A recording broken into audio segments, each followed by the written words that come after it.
What's going on, everybody? Welcome to the Box Out Podcast. I am your host, Nate Mendez. Thank you all for tuning in. We are a week and 2 days outside of the trade deadline, so a lot of stuff is happening in the NBA. A lot of rumors, a lot of speculation. Just a lot of fun things as an NBA fan to enjoy in the NBA right before the trade deadline. So I just wanted to make this episode just to look at some of the stuff going into the trade deadline, teams that are intriguing, teams that I expect to make a move, and a couple teams that won't make a move that you probably would expect to make a move. But without further ado, let's get right on into the video. Let's talk about some teams to watch out for this NBA trade deadline. These are the teams that make the headlines. These are the teams that need something either to make the playoffs, or they're like, hey, we're not going to make it this year. We're going to just blow everything up. First team I want to talk about is the Toronto Raptors. They're a team that coming into the season, everyone expected them to be a playoff team. They had a great young core. They had Pascal Siakam at the helm. Uh, he was a fringe all star, and he was just a great player for them, surrounded by a bunch of young guys. Scotty Barnes was developing just like they intended, but the things just have not worked out this season. I don't exactly know what it is that's going on in Toronto, but Nick Nurse, I don't know if he's not the coach of the future. He's been a great coach. I mean, he made it to a title, and he won a title for Toronto, but this team just hasn't really worked under Nick Nurse. I don't know if there's going to be a need to change in coaching or a need to change in management. But Messiah Ujiri, I totally butchered that name, but whoever the GM of the Raptors is, I think he's great. I think Nick Nurse is great too. I just think this is a season where they look at the end of this season and say, "Are we a good enough team to make the playoffs and compete for an NBA championship?" Realistically, you look at this Raptors team, you have Pascal Siakam, you have OG Anunoby, you have Gary Trent Jr., Fred VanVleet. Um, you have a lot of great guys, a lot of 6'9", very versatile forwards. But do you really have a superstar or even a fringe star? I mean, if you have a fringe star, I would say that Pascal Siakam is your fringe star, but you don't have anybody else that you can look at and say you are a number two, you're number three, you're number one on a championship team outside of Pascal Siakam. OG Anunoby is probably one of the better young players that they have outside of Scotty Barnes. Scotty Barnes is good. He just hasn't developed as much as fans would have liked to seen him develop this season. But they just been disappointing. Raptors fans, fans of the NBA, we were expecting them to be a good playoff team. Um, you know, but it just hasn't happened that way. And looking at it, they sit 23 and 29 and are the 12th seed in the East. So I mean, they're not very far behind.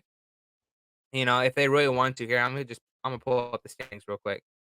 So the Raptors sit at 23, 29. There are just 4 games out of the seventh seed. I know that's not a lot of ground um to get back, and that they can if they want to, but I don't expect the Raptors to do that. I think what they're gonna try to do is look at their roster and say, Victor Wembanyama, Scoot Henderson, Amen Thompson. These guys are all at the end of this year if we suck. So what we're gonna do is we're gonna capitalize on the value that we have on these stars and sell them and hopefully build for the future. That's what the Raptors do. They are one of the best franchises in terms of development.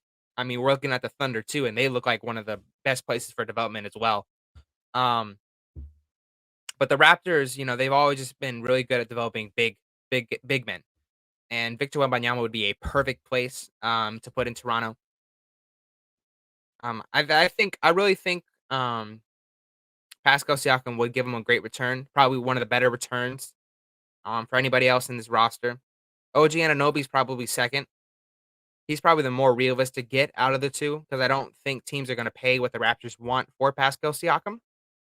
He doesn't fit their timeline. Pascal doesn't. They need to move him, and I think they eventually will move him and just realize, hey, you know, we know you're not on our timeline. We know we're not getting as much as we want, but we need something to get into you, or else we're just gonna waste some years of your prime, not get the full value of what we would have gotten out of you if we had a championship contending team around you. So I expect both of those guys to be moved.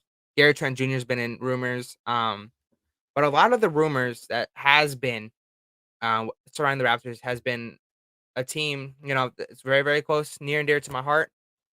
Phoenix Suns right here. Wanted to rock the jersey for this episode. They played yesterday, and if you look closely, that is the Raptors GM and the Suns GM right before the start of the game walking into the tunnel. So I mean, what are they talking about? They've just been in rumors, I think, for the past 2, 3 weeks. And Suns aren't usually in the rumors. Management keeps everything very close to the chest. They just I think James Jones is a great GM. Sometimes I think that he doesn't want stuff to leak out because I don't think he wants people to know what he's holding. So I think he has a plan in mind.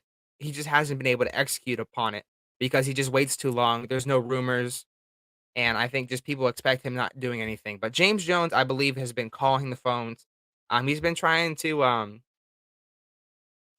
get a deal done. For the longest time, he's just trying to get the best deal that thinks he can get. And I think one of the greatest candidates to trade is the Toronto Raptors. Whether that's OG Anunoby, whether that's Gary Trent Jr., whether that's Pascal Siakam. They've only been linked to OG Anunoby and only been linked to Gary Trent Jr. But fans want Pascal Siakam. I'm not in that camp. I don't really care for Pascal Siakam. That just means we're gonna have to trade Aiton. I'm not really in that camp. I think we can get a lot more from Aiton than just Pascal Siakam. Now, Pascal Siakam, Gary Trent Jr., I'm on board for. Pascal Siakam and OG Anunoby, I'm definitely on board for. But we're just gonna need to, see what's gonna go on between the Suns and Raptors. But the Suns by themselves, they have Jay Crowder, who we've already discussed that he's going to get moved. He's been linked to the Bucks. They have a new owner, Matt Ishbia, and he looks like he's gonna be a hands-on owner. But a tendency with new owners is that it tend to like to make a splash. Matt Ishbia is trying the best he can to get into this team before the NBA trade deadline because I think he wants to make the big trade. This is a trade that the fans will remember me by. This is the time where I trade their young center for a great defensive wing, and I give this team a championship. I think that's what Matt Ishbia is thinking in his mind. I would love to see that happen. I don't know if it's gonna be good or bad for the Suns, but the Suns, they were dead in the water just 2, 3 weeks ago. Um and their past 7 games, they're 6-1. The Suns have been playing out of their minds. Everybody on the Suns team is available for trade outside of Devin Booker and maybe Mikal Bridges. He's just been proving over this stretch without Devin Booker that he is a viable number two and that he can make big plays in the big moments. So the Suns are still a scary team. They crept from being out of the plan, or I don't know if they were ever out of the plan. They were just right. They were the 10th seed for the longest time. They went there and they all the way up to 7th, and that's with Devin Booker still hurt. So I expect the Suns to be good, and with a new move, they're going to be a scary team to face in the playoffs. Moving on, though, a team that everyone didn't expect to be good at the start of the season, and they've kind of fizzled out, is the Utah Jazz. They're currently the 10th seed in the West with little hope for contention. The really only superstar is Lauri Markkanen. The Jazz management have said that we're open for business. Everybody on our team is trade eligible, except for Lauri Markkanen and Walker Kessler. Now, Walker Kessler was a throwaway piece in the Rudy Gobert trade, but he has proven that he just might be Rudy Gobert. Like he is a great rebounder, a great defender, and he is exactly what that Jazz team needs. He's white. That's a great thing for Jazz all the time. Jazz fans all the time. Fans at Utah, I think they like that. But the Jazz have a lot of players that they can be traded. Jordan Clarkson, great scorer if you need somebody, a spark plug off your bench. Mike Conley, a great veteran point guard. Malik Beasley, great 3-and-D wing. Jared Vanderbilt, great 3-and-D wing. They have tons of pieces that you can work with the Utah Jazz, and I think they're looking for draft compensation. I think that Danny Ainge is finally realizing that we are not going to be a great team moving forward, and we just need to capitalize off the talent that we have. Same thing with the Toronto Raptors. They're kind of in that same boat. So I believe that they are both trying to get Scoot or Victor Wembanyama. So that I expect a lot of moves to happen with the Utah Jazz. This trade deadline is shaping up to be either really, really loud, like 20 plus trades, or really, really quiet with maybe just one or two trades. One or two fringe trades. There we go. So, you know, it's gonna be an exciting deadline to follow as in I guess I call myself an analyst. It's gonna be a cool trade deadline to follow, and we'll just see what's gonna happen around the league. But a team that many won't expect to make a move, but I don't see the vision that they're seeing. I believe that the Oklahoma City Thunder are gonna try to make a big trade. Shea is playing like an MVP. He is putting an MVP stats. You have a great defensive player in Luke Stort.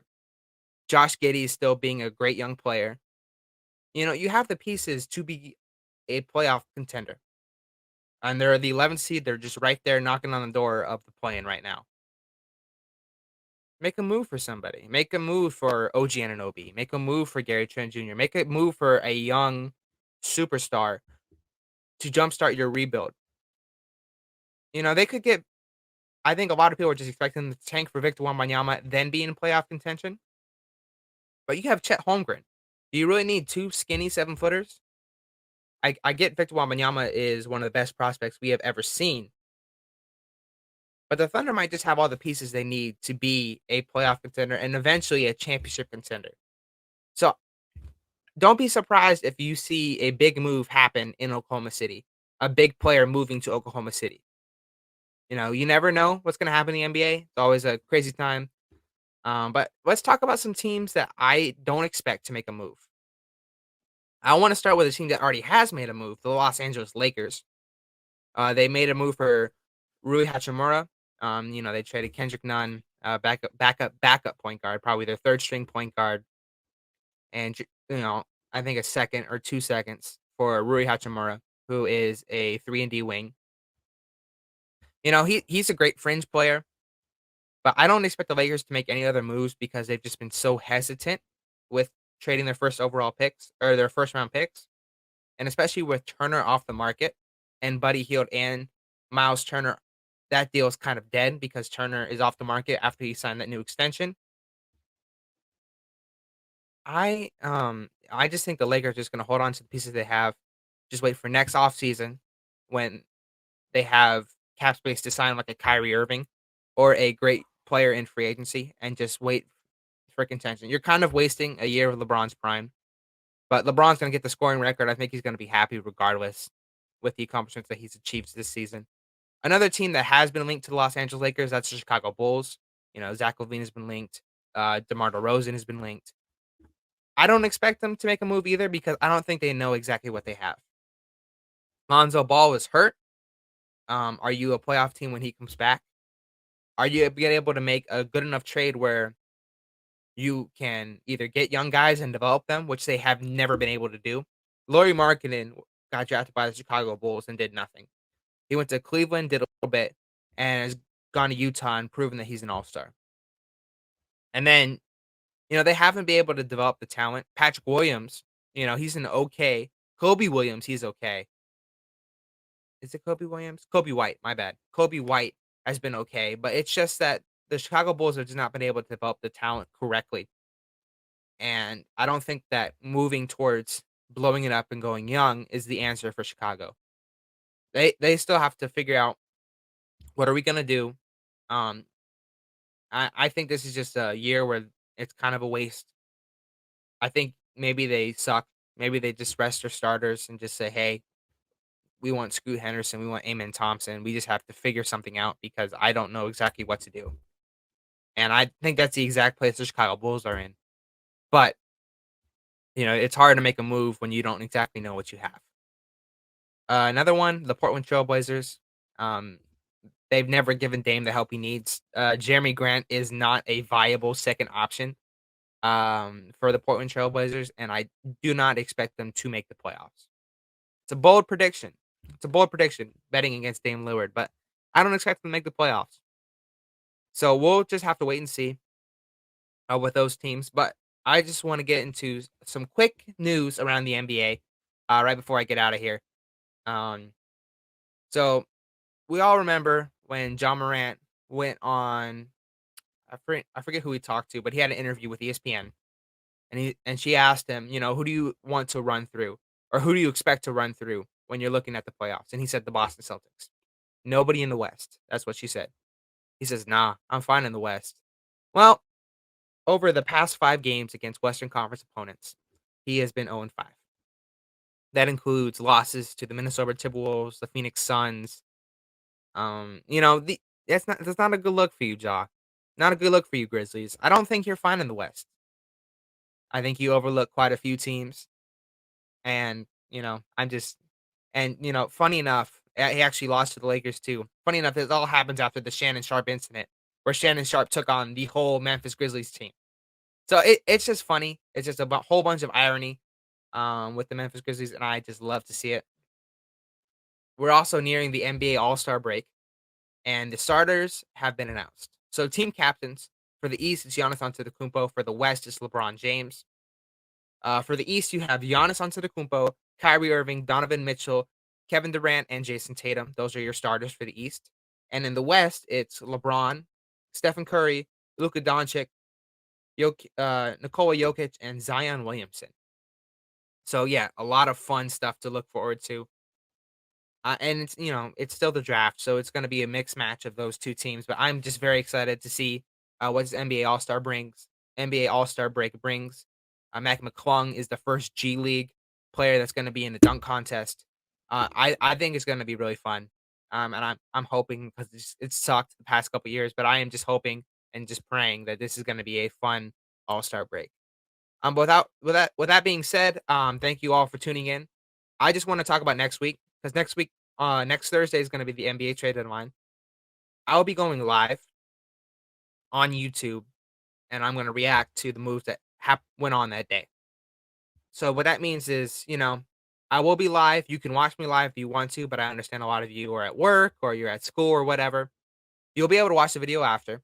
So, but I will be going live and just giving live reactions to what all happened during the trade deadline. Hopefully, I can get a couple guests to come in and talk about it with me. I'll also be making some TikToks or some Instagram reels leading up to the NBA trade deadline, just to, create some buzz. So I'll be going over teams like the Atlanta Hawks, who have John Collins, or the San Antonio Spurs, who have Jakob Poeltl. A lot of these teams that I didn't talk to in depth in this episode, I will be talking in those TikToks and Instagram reels. So stay tuned. I'll also be releasing news from my Instagram account. So just stay tuned for all this stuff that's going to be going on. I will link those two accounts in the bio. But that being said, thank you all for tuning in to episode 10, a milestone episode of this podcast. And thank you all for tuning in. And I hope you have a wonderful rest of your day. Thank you.